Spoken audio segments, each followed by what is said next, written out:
Пепирмил останува на одлуката за привремен прекин на производството. Во интервју за МИА, генералниот директор Јулијан Даскалов вели дека статусот на 120 работници останува ист. На вработените ќе им се исплаќаат плата и придонеси, се додека не се донесе поинаква одлука.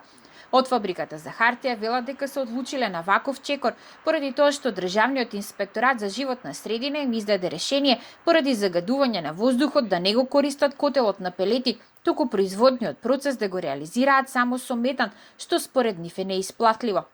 Навистина е нејасна одлуката на инспекторатот со кој не принудуваат целиот процес на производството да го префрлиме на метан, кој патем не е достапен во земјава, па мораме како компресиран газ да го увезуваме, а чија цена за 5 години порасна речиси двојно. Нејасно е зошто инспекторатот за животна средина одбира да уважи мерења на само една лабораторија, не земајќи ги предвид и игнорирајќи ги резултатите добиени од референтни и акредитирани лаборатории од ЕУ, што е спротивно на конвенциите што ги има подпишано Република Северна Македонија.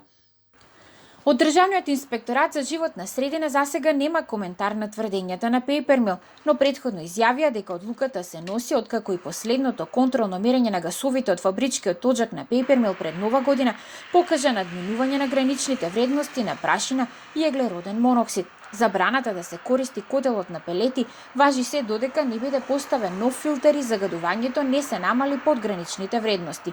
По првите вонредни инспекциски надзори во ноември лани, инспекторите констатираа дека до тогашните мерења на загадувањето на воздухот ги правела лабораторија што не била акредитирана за таа постапка.